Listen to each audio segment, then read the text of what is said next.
अपनी जात बताओ और अपना हक पाओ। देश की सियासत में इन दिनों यही बात गूंज रही है, क्योंकि केंद्र की सरकार ने जातिगत जनगणना करवाने का ऐलान कर दिया है। यह कह दिया है कि जातिगत जनगणना करवाई जाएगी। यह वो मुद्दा है जिसको विपक्ष ने बहुत जोर शोर से उठाया। राहुल गांधी ने, अखिलेश यादव ने, तेजस्वी यादव ने, इन सब ने यह मुद्दा उठाया और 2024 के चुनाव में नतीजा यह रहा कि भारतीय जनता पार्टी बहुमत के आंकड़े को नहीं छू पाई, 240 सीटों पर सिमट कर रह गई।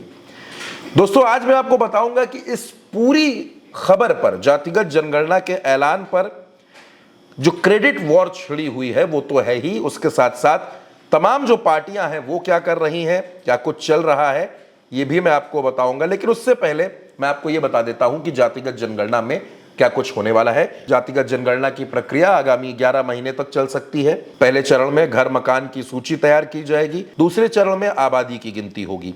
करीब 30 लाख लोगों को ट्रेनिंग देनी होगी। पहली बार जनगणना डिजिटल तरीके से की जाएगी। ऐप में SC/ST के कॉलम के साथ एक अन्य कॉलम जोड़ा जाएगा जिसमें जातियों के नामों की एक ड्रॉप डाउन लिस्ट होगी। जनगणना के आंकड़े लोकसभा सीटों के अगले परिसीमन, संसद और राज्य विधानसभाओं में महिलाओं के लिए 33% आरक्षण लागू करने का अधिकार बनेंगे। ये बात हो गई जातिगत जनगणना की कि जातिगत जनगणना कैसे होगी या कैसे हो सकती है। लेकिन अब बात कर लेते हैं तमाम पार्टियों की जो अलग अलग दल कर रहे हैं, सोच रहे हैं। कांग्रेस को ऐसा लगता है कि राहुल गांधी के दबाव की वजह से केंद्र की सरकार जातिगत जनगणना के लिए तैयार हुई। आपने देखा तमाम तस्वीरों में जो दक्षिण भारत से भी आई, राहुल गांधी और तेलंगाना के मुख्यमंत्री रेवंत रेड्डी की बड़ी सी तस्वीर थी। लोग उसके सामने डांस कर रहे थे और दूध चढ़ाया जा रहा था उन तस्वीरों पर। खुशी जाहिर की जा रही थी, सरकार तुम्हारी, सिस्टम हमारा के नारे लग रहे थे। कांग्रेस जोर शोर से यह कह रही है कि राहुल गांधी के दबाव में केंद्र की सरकार इस बात के लिए तैयार हुई है। अब दोस्तों, ये बात तो हो गई कांग्रेस की, लेकिन बाकी दल क्या कह रहे हैं, बाकी दलों की बात को समझना भी बेहद जरूरी है। बहुजन समाज पार्टी राजनीतिक तौर पर उत्तर प्रदेश में लगभग हाशिए पर पहुंच चुकी बहुजन समाज पार्टी का कहना है कि यह मुद्दा तो हमने उठाया था, मायावती ने सबसे पहले इस मुद्दे को उठाया था और हमने उठाया, अब उसके सब पीछे पीछे चल रहे हैं। ये बात बसपा की तरफ से कही जा रही है और यह भी कहा जा रहा है कि पार्टी के कार्यकर्ता गांव गांव जाएं और यह भी बताएं कि ये बहुजन समाज पार्टी की नीति थी जिसको केंद्र सरकार ने माना है। खैर, समाजवादी पार्टी उत्तर प्रदेश का मुख्य विपक्षी दल, वहां यह कहा जा रहा है कि दरअसल इस फैसले के असली नायक अखिलेश यादव हैं, क्योंकि अखिलेश यादव ने ही PDA का मुद्दा उठाया और उसके बाद केंद्र सरकार इसके लिए मजबूर हो गई। जातीय जनगणना का नायक अखिलेश, इस तरीके के पोस्टर भी उत्तर प्रदेश के अलग अलग शहरों में लगाए जा रहे हैं। साथ ही साथ समाजवादी पार्टी इस मुद्दे को लेकर गांव-गांव जाने की तैयारी भी कर रही है। और अब बात कर लेते हैं उत्तर प्रदेश के छोटे दलों की जो सरकार के सहयोगी भी हैं। अपना दल अनुप्रिया पटेल की पार्टी है। अनुप्रिया पटेल की तरफ से यह कहा जा रहा है कि हमारे दबाव की वजह से केंद्र सरकार तैयार हुई, यह हमारी मांग थी जिसको केंद्र सरकार ने सुना है और अब यह तय किया गया है कि गांव-गांव जाकर इस फैसले की जानकारी OBC समाज के लोगों को दी जाएगी।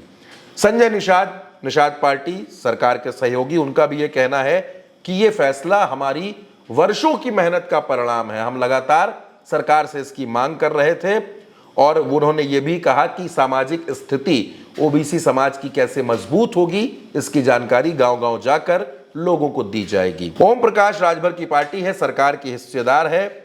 उनका यह कहना है कि सिर्फ जातिगत जनगणना तक नहीं बल्कि OBC के अंदर भी प्रतिनिधित्व की बात होगी।